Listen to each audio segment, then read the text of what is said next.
जय माँ बगलामुखी, जय श्री महाकाल। बगलामुखी साबर मंत्र, बगलामुखी दंड विधान साबर मंत्र। भक्तों, यदि आप अपने जीवन में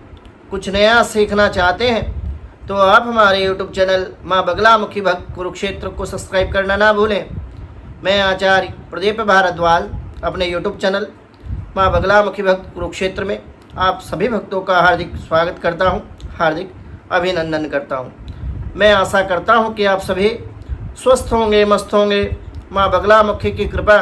सदा सदैव के लिए आप पर बनी रहे, ऐसे मैं भगवती बगलामुखी से कामना करता हूँ। आज इस एपिसोड के माध्यम से मैं आप सभी भक्तों को माँ बगलामुखी साबर मंत्र और बगलामुखी दंड विधान साबर मंत्र की प्रयोग और विधि के विषय में बताऊंगा और आप सभी भक्तों को जानकर अति हर्ष होगा कि इस प्रयोग का क्या लाभ हमें हमारे जीवन में प्राप्त होता है तथा इस प्रयोग को करने के पश्चात भगवती बगलामुखी की शक्तियाँ क्या हमारी रक्षा करती हैं। क्या इस मंत्र प्रयोग के द्वारा हमारी सभी भौतिक कामनाएं जीवन में संपूर्ण हो सकती हैं। क्या इस मंत्र प्रयोग के द्वारा हम अपने शत्रु से छुटकारा पा सकते हैं और क्या क्या इस मंत्र के लाभ हैं, क्या प्रयोग की विधि है और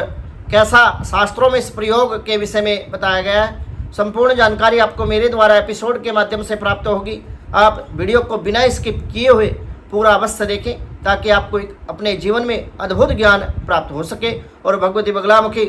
जिनको 10 महाविद्याओं में अष्टम विद्या कहा जाता है उनके विषय में एक अद्भुत ज्ञान और जानकारी आपको आपके जीवन में प्राप्त हो सके। शत्रु को दंड देना। यदि आप निरपराधी हैं और शत्रु आप पर लगातार तंत्र का दुरुपयोग कर आपको परेशान कर रहा है या फिर टोटके आदि करके आपके जीवन को शत्रु ने नरक बना दिया है, तो आप भगवती बगलामुखी माँ पीताम्बरा, जिनको शास्त्रों में कहा जाता है माँ के दंड विधान प्रयोग करने में विलंब ना करें। परंतु एक बात मैं आपको विशेष रूप से कह देना चाहता हूँ, यदि आप निश्चित रूप से सत्यता पे हैं और अकारण ही कोई व्यक्ति आपसे शत्रुता रखते हुए आपका जीना जिस व्यक्ति ने दुर्भर कर दिया है, तो केवल उन व्यक्तियों के लिए प्रयोग मैं बता रहा हूँ। और इस मंत्र का जो प्रयोग है वो गुरु दीक्षित होकर के ही करना चाहिए, क्योंकि जिन चीज़ों के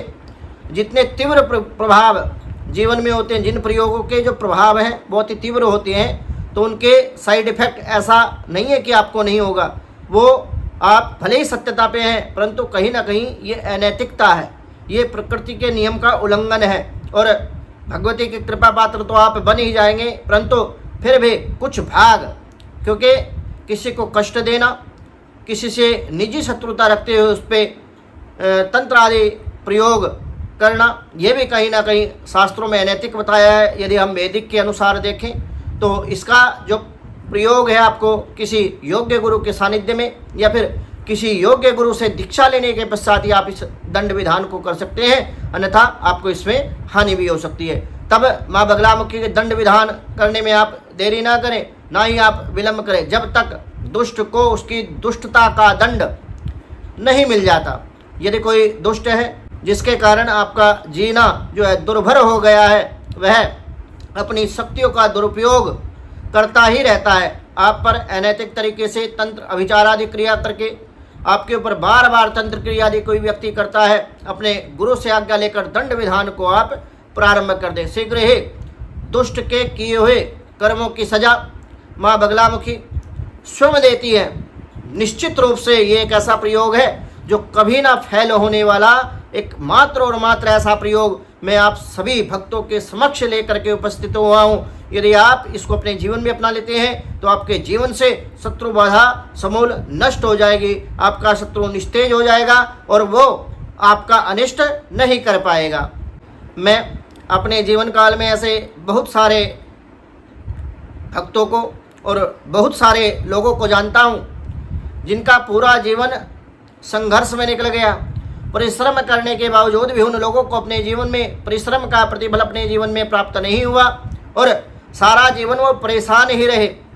अनैतिकता के कारण लगा लीजिए या स्वयं के कर्मों के कारण लगा लीजिए, या आप तंत्र अभिचार आदि क्रिया किसी दूसरे व्यक्ति के द्वारा की गई उसके द्वारा लगा लीजिए, परंतु उन व्यक्ति का जो संपूर्ण जीवन है वो संघर्ष में रहा और पूरा जीवन उन लोगों को अपने जीवन में सफलता नहीं मिल पाई। काफ़ी मंत्र प्रयोग कर लिए, बगलामुखी यज्ञ भी वनखंडी में जा करके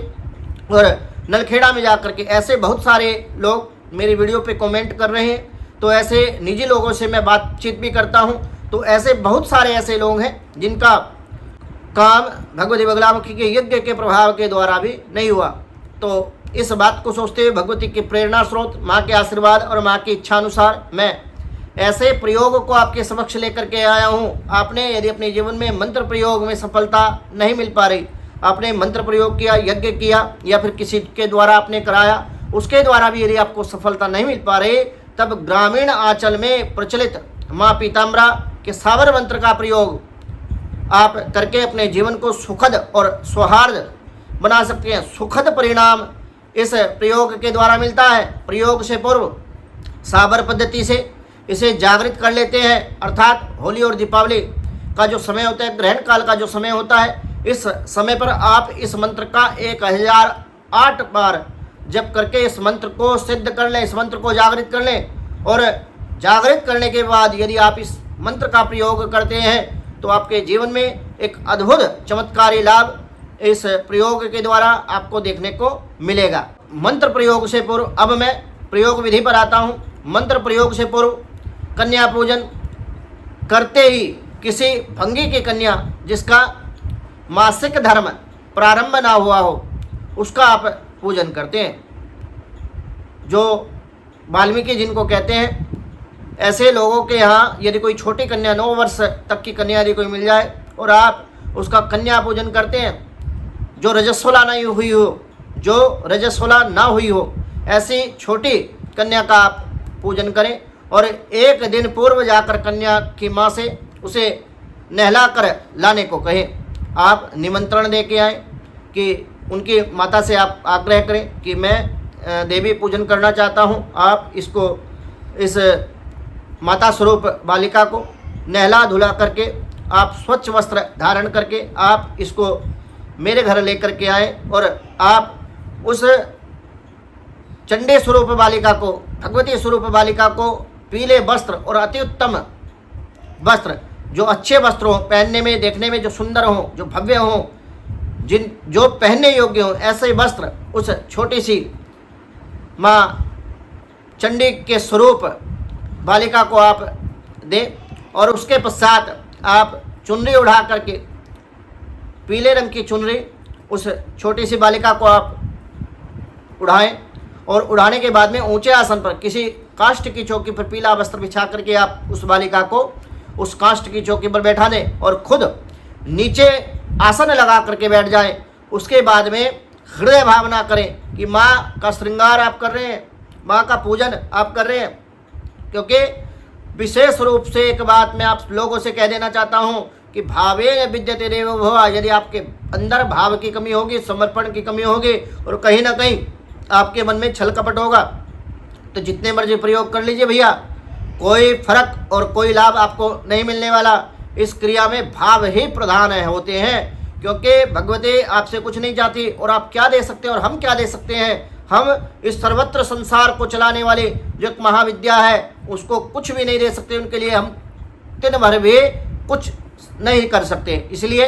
हमारे अंदर तो मात्र और मात्र देव हमसे चाहता है कि हमारे अंदर भाव हो, तो भाव ही प्रधान होता है। अब उसके पैरों पर धीरे धीरे जल डालें और जल डालते हुए मन में भावना करें कि आप माँ के पैरों को स्नान करा रहे हैं, माँ के पैरों को धुल रहे हैं। उसके बाद में स्वच्छ वस्त्र से उस चंडी स्वरूप जो बालिका है उसके पैरों को आप साफ कर दें, तौलिए से पोंछकर नई चप्पल उसको पहनाएं और उसके बाद उसके पूर्व, चप्पल से पूर्व आपने उनको भोग वगैरह लगा करके कुछ मीठा पीला द्रव्य उनको खाने को दें। यदि बेसन का हलवा और या बेसन के लड्डू यदि हो तो उसका भोग लगा करके उस कन्या को आप भोग लगाएं और ऐसा आप ध्यान करें कि जैसे साक्षात पीताम्बरा भगवती बगलामुखी आपकी समक्ष है, आप माता का ही पूजन कर रहे हैं, माता को ही भोग लगा रहे हैं और भोग लगाएं। अपने हाथों से आपने उस बालिका को खिलाना है। और उसके बाद में ध्यान से देखें कि कभी कभी कन्या का पैर या चेहरा पीला रंग में यदि दिखने लगता है, पीला रंग यदि उस बालिका के चेहरे पर यदि आपको नजर आता है, तो भोग लगाने के बाद आप कुछ देर बैठे रहने दें और स्वयं ही मन ही मन में आप प्रार्थना करें, मन ही मन में आप कामना करें कि हे माँ, हमें शत्रुओं ने बहुत पीड़ित कर रखा है, हमारे शत्रुओं ने हमारा जीना दुर्भर किया हुआ है, हम पर कृपा करें, अपना आशीर्वाद हमें दे, उन शत्रुओं से हमारी रक्षा करें, वह उन्हें दंड दें। ऐसी आपने कामना करनी है। और उसके बाद में हाथ जोड़ करके भगवती बगलामुखी का ध्यान करते उस कन्या के समक्ष प्रणाम करें और भगवती स्वरूप उस कन्या को मान करके आप माँ भगवती बगलामुखी का ध्यान करते हुए उनसे मन ही मन में अपनी कामना कहें। उसके बाद में उनका आशीर्वाद लें, पैर छू करके आप उनको चरण स्पर्श करें और आशीर्वाद लेने के बाद में फिर आप उस कन्या के हाथ में यथाशक्ति दक्षिणा, जो भी आपकी सामर्थ्य के अनुसार आप दक्षिणा जरूर दें और आशीर्वाद लेकर इस रात्रि में इस मंत्र का 108 बार जप आपको जरूर करना है। और 108 बार जप कर पुनः शत्रु को दंड देने तो भगवती बगलामुखी माँ पीताम्बरा से प्रार्थना करें। 7 दिन तक लगातार यदि आप इस प्रयोग को करते हैं, माँ पीताम्बरा शत्रु को मृत्यु तुल्य दंड देगी। ऐसा दंड देगी कि उस व्यक्ति ने अपने जीवन में कल्पना नहीं की होगी। जैसा मैंने देखा है, प्राण प्रतिष्ठित बगलामुखी यंत्र को सामने रख करके आप उसकी विधिवत पूजा करें, प्राण प्रतिष्ठा करा करके किसी योग्य ब्राह्मण के द्वारा यदि आप यंत्र प्राप्त कर लेते हैं और विधिवत गंधा अक्षत पुष्प से पंचोपचार उसकी नॉर्मल तरीके से यदि पूजा करते हैं, भोग निवेद्य आदि दे करके यदि आप यंत्र की पूजा कर लेते हैं, उसके बाद हल्दी की माला से 108 बार कम से कम इस मंत्र का जाप करते हैं। इस मंत्र का प्रयोग आप आजमाने हेतु ना करें कि मैंने आजमाना है या फिर निरपराधी व्यक्ति पर भूल करके भी इस मंत्र का प्रयोग आपको नहीं करना, नहीं तो इसका जो दुष्परिणाम है वो आपको भोगना पड़ेगा। निश्चित रूप से आप समझ लीजिए, क्योंकि इसका जो परिणाम है वो आपको आपके जीवन में आपको भोगना पड़ेगा। यदि आप किसी को अकारण ही दंडित करना चाहते हैं, अकारण ही आप किसी से निजी शत्रुता रखते हुए यदि उसको दंड देना चाहते हैं, यदि उसको कष्ट पहुंचाना चाहते हैं, तो इसका जो दुष्परिणाम है वो आपको आपके जीवन में भुगतना पड़ेगा। जो लोग दुखी हैं एक्चुअल में, जिनको समस्या है, जो शत्रुबाधा से पीड़ित है और जो निरपराध है, जिनको शत्रु ने सच में ही तंत्र विचार आदि क्रिया के बंधन में ले रखा है, वही व्यक्ति इस प्रयोग को करे। अब भगवती बगलामुखी का जो मंत्र प्रयोग है, साबर मंत्र प्रयोग, तो बगलामुखी मंत्र ये है कि जय जय बगला महारानी, अगम निगम की तुम ही बखानी। ध्यान से सुनना है आपको कि जय जय बगला महारानी, अगम निगम की तुम ही बखानी, संकट में घिरा दास तुम्हारो, संकट में घिरा दास तुम्हारो, अमुक अमुक के स्थान पर आपको अपना नाम लेना है, अपना नाम लेना है। उसके बाद में दास को तुरंत उबारो, बैरी का बल छीन लो, सारो निर्दयी दुष्टों को तुम ही संहारो, जिह्वा खींच लो शत्रु की सारी, बोल सके ना बीच सभारी, तुम मातु मैं दास तुम्हारा, आन हरो मम संकट हारा, दोहाई काम रूप कामाख्या माई की। पुनः एक बार मंत्र दोहरा देता हूँ, मंत्र को ध्यान से सुनना है। और मंत्र में जहाँ अमुक शब्द आया है वहाँ पे अपना नाम आपको लेना है। मंत्र है जय जय बगला महारानी, अगम निगम की तुम ही बखानी, संकट में घिरा दास तुम्हारो। अमुक अमुक के स्थान पर आप अपना नाम ले, मैं अपना नाम लेकर के आपको दिखा देता हूँ। संकट में घिरा दास तुम्हारो, प्रदीप दास को तुरंत उबारो, बेरी का बल छीन लो सारो, निर्दयी दुष्टों को तुम ही संहारो, जिह्वा खींच लो शत्रु की सारी, बोल सके ना बीच सभारी, तुम मातु मैं दास तुम्हारा, आन हरो मम संकट सारा, दोहाई काम रूप कामाख्या माई की। ये मंत्र है। इस मंत्र को यदि आप करते हैं, आपके जीवन में चमत्कृत प्रभाव आपको देखने को मिलेगा। भक्तों, मेरे द्वारा दी गई जानकारी यदि आपको अच्छी लगी हो तो हमारे यूट्यूब चैनल और इंस्टाग्राम पेज को फॉलो अवश्य करें। जय माँ बगलामुखी, जय श्री महाकाल।